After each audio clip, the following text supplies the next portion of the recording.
آج پھر Narowal support city منصوبے کے لیے میں عدالت میں پیش ہوا ہوں اور ہمیں آئندہ پیشی مل گئی ہے۔ یہ وہ تمام انتقامی کارروائیاں ہیں جن کا مقصد اپوزیشن کے رہنماؤں اور نمائندوں کو تضحیک، کردار کشی اور انتقام کا نشانہ بنانا ہے۔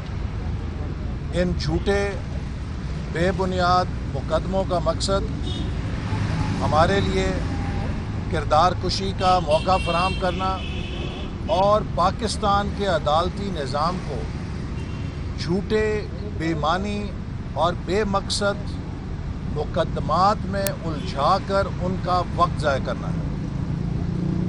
آج تقریباً 3 سال ہونے کو ہیں۔ اس حکومت نے ہماری حکومت کے خلاف ایک پیسے کی کرپشن کا ثبوت عوام کے سامنے پیش نہیں کیا۔ میں بارہا دہرا چکا ہوں کہ الحمدللہ ہم نے 5 سالوں میں 3200 ارب روپے کا ترقیاتی بجٹ 11ویں 5 سالہ منصوبے کے ذریعے صرف کیا ہے، جو پاکستان کی تاریخ میں ریکارڈ انویسٹمنٹ ہے ڈیولپمنٹ کے اندر۔ یہ ہماری حکومت کا ترہ امتیاز تھا کہ ہم نے ڈیفنس کو بھی 1000 ارب سے زیادہ روپے بجٹ دیا اور ڈیولپمنٹ کو بھی 1000 ارب سے زیادہ بجٹ دیا۔ کبھی پاکستان کی تاریخ میں ڈیولپمنٹ پر اتنا پیسہ خرچ نہیں ہوا حالیہ تاریخ میں جتنا دفاع پہ بھی خرچ کیا جاتا ہے، چونکہ ہم پاکستان کی ڈیولپمنٹ کو بھی پاکستان کے دفاع کا حصہ سمجھتے ہیں۔ اگر خالی ہم میزائل اور گولہ بارود کے ذخیرے بنائیں گے اور ہماری سوشل اکنامک بنیادیں ڈھہ جائیں گی تو ہماری فوج خالی گولہ بارود سے اور میزائلوں سے جنگ نہیں جیت سکتی۔ تاریخ یہ بتلاتی ہے کہ جنگیں جیتنے کے لیے جہاں مضبوط فوج کی ضرورت ہے وہاں توانا قوم کی بھی ضرورت ہے۔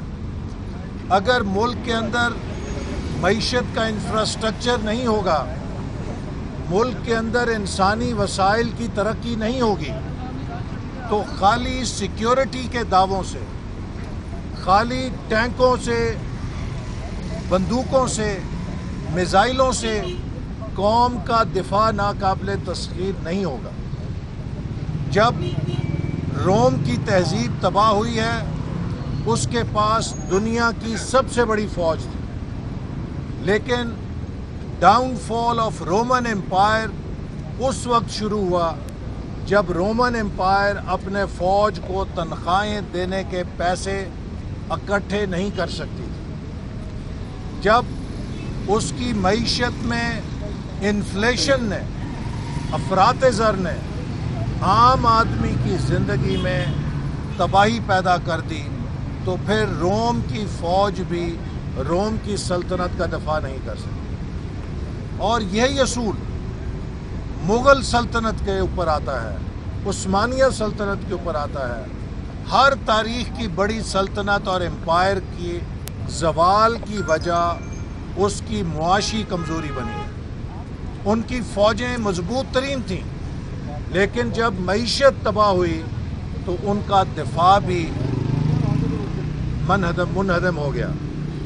تو آج ہمیں خوشی ہے کہ پاکستان کی مسلح افواج نے آپریشن ضرب عزم اور آپریشن رد الفساد کے تحت لازوال قربانیاں بھی دی ہیں اور سیکیورٹی کی صورتحال کو بھی بہتر بنایا ہے، جس میں پولیس اور دیگر سیکیورٹی کے اداروں نے بھی ان کے شانہ بشانہ قربانیاں دی ہیں۔ لیکن یہ سیکیورٹی کی کامیابیاں بہت شارٹ لیوڈ ہوں گی، بہت کچھ کم عرصے کے لیے ہوں گی اگر ہم نے ملک کے سماجی اور معاشی ڈھانچے کو کنٹرول نہ کیا.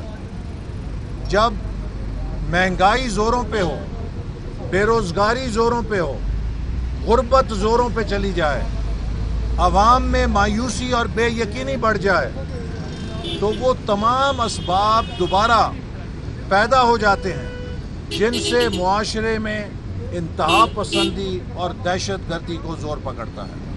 لہٰذا پچھلے 3 سال کی جو مس گورننس ہے، پچھلے 3 سال کی جو معاشی تباہی ہے، اس نے ان سیکیورٹی کی کامیابیوں کے لیے بڑا چیلنج کھڑا کر دیا ہے کہ اگر یہ لہر کو ہم نے تبدیل نہیں کیا، جو مہنگائی کی لہر ہے، بے روزگاری کی لہر ہے، اقتصادی سلائیڈ کی لہر ہے، اگر اس کا رخ نہیں موڑا تو وہ کامیابیاں جو ہمیں سیکیورٹی کے میدان میں ملی ہیں وہ پھر ختم ہو سکتی ہیں اور تباہ ہو سکتی ہیں.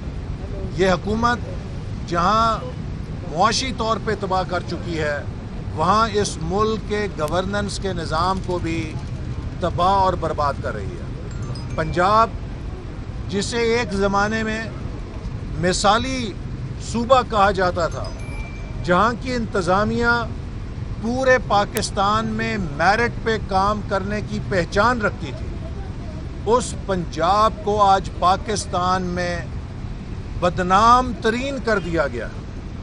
سندھ میں الیکشن نارمل ہوتا ہے، بلوچستان میں الیکشن نارمل ہوتا ہے، خیبر پختونخوا میں نارمل ہو سکتا ہے، لیکن پنجاب میں جس طرز کی پولیس گردی اور انتظامیہ گردی کا مظاہرہ کیا گیا ہے، جس بھونڈے انداز سے وزیر آباد اور ڈسکا میں الیکشن چرانے کی کوشش کی گئی ہے، اس طرح تو آج یوگنڈا اور زمبابوے میں بھی افریقہ کے ڈکٹیٹر بھی اس طرح پولیس کو استعمال کرنے کی جرت نہیں کر سکتے.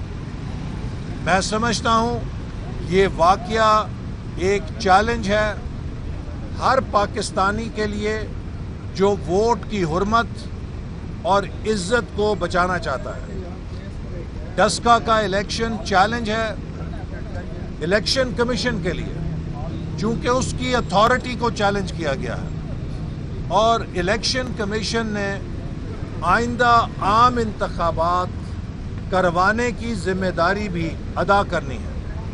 میں امید کرتا ہوں کہ اس واقعے کی مکمل چھان بین کر کے جو سرکاری اہلکار اس میں ملوث پائے جائیں گے انہیں عبرت کا نشان بنایا جائے گا، تاکہ آئندہ کوئی سرکاری اہلکار، کوئی پولیس کا ملازم، کوئی سول انتظامیہ کا ملازم یا کوئی کسی قومی ادارے کا ملازم یہ سوچتے ہوئے بھی 100 دفعہ کانپے کہ اگر اس نے عوام کے ووٹ کے ساتھ گھپلا کیا تو اس کی سزا آئین سے غداری ہے. عوام کے ووٹ کو چرانا، عوام کے ووٹ کے ساتھ کھلواڑا کرنا، یہ قتل سے بڑا جرم ہے، یہ آئین سے غداری کا جرم ہے. تو لہٰذا میں امید کرتا ہوں کہ الیکشن کمیشن اسے ٹیسٹ کیس بناتے ہوئے ان افسروں کو نشانہ عبرت بنائے گا، تاکہ آئندہ کوئی سرکاری ملازم اپنی سرکاری ڈیوٹی سے ہٹتے ہوئے کسی قسم کے سیاسی تھیٹر میں، کسی قسم کے دھاندلی کے منصوبے میں شریک نہ ہو. ڈاکٹر صاحب، ایک طرف جو ہے حکومتی وزراء الزام لگا رہے ہیں کہ نارووال سے جتنے افسران تھے ان کا تعلق تھا، ساتھ ساتھ پرائم منسٹر عمران خان صاحب نے بھی ٹویٹ کر دیا ہے کہ جو 20 پولنگ اسٹیشن ہے وہاں پہ دوبارہ پولنگ ہونی چاہیے. تو سمجھتے ہیں حکومت جو ہے بیک فٹ پہ چلے گی؟ دیکھیے، پہلی بات تو یہ ہے کہ میں سمجھتا ہوں کہ حکومت ہر چیز کو سکینڈلائز کرنے کی ماہر ہے. اس حکومت کو صرف ایک کام میں PhD حاصل ہے اور وہ یہ ہے کہ ہر معاملے کو سکینڈلائز کیسے کرنا ہے. جو وہاں پہ RO تھا میری معلومات کے مطابق ان کا تعلق نارووال سے نہیں، غالباً پاک پتن سے یا کسی اور ضلع سے ہے. He does not belong to Narowal district. دوسری بات یہ کہ جو وہاں پر الیکشن میں سر عام دھاندلی ہوئی، وہ ایک طرف تو ان 20 یا 23 پولنگ اسٹیشن کا معاملہ ہے جن کا نتیجہ روکا گیا، جہاں پریزائڈنگ آفیسرز کو اغوا کیا گیا. جو فارم 45 پولنگ اسٹیشن پہ ایشو کیا گیا اس کے مطابق مسلم لیگ نون جیتتی ہے، اور جو صبح 6 بجے برآمد ہوا جس میں 90% پولنگ کر دی گئی، اس کے مطابق جال سازی سے PTI کو جتایا گیا. یہی نہیں بلکہ شہر کے تقریباً 36 پولنگ اسٹیشن ایسے ہیں جہاں پر فائرنگ کے ذریعے، جہاں پہ پولنگ اسٹیشنز کے دروازے بند کر کے لوگوں کو ووٹ ڈالنے سے روکا گیا، تاکہ ڈسکا شہر جہاں پہ 90% لوگوں کی ہمدردی مسلم لیگ نون کے ساتھ ہے، وہاں سے ووٹس کی کاسٹنگ کم سے کم ہو سکے. پورا دن نامعلوم افراد فائرنگ کر کے ڈسکا شہر کی سڑکوں پہ دندناتے رہے. کہاں تھی پولیس؟ پولیس نے کیوں نہیں انہیں گرفتار کیا؟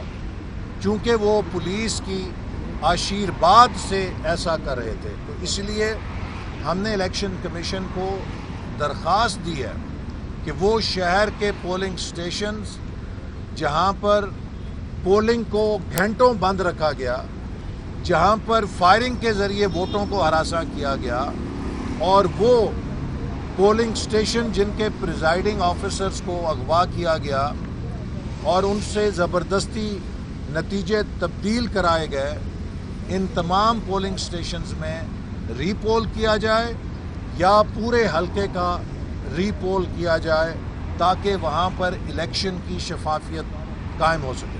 YouTube پر گوگلی نیوز دیکھنے کے لیے youtube.com کی سرچ بار میں گوگلی نیوز TV ٹائپ کریں. گوگلی نیوز کے پیج پر سرخ رنگ کے سبسکرپشن والے بٹن پر کلک کرنا نہ بھولیے. YouTube پیج پر اپلوڈ ہونے والی ویڈیوز سے باخبر رہنے کے لیے بیل آئیکن پر کلک کیجیے. آپ کو ہر نئی ویڈیو کے بارے میں نوٹیفیکیشن موصول ہو جائے گا.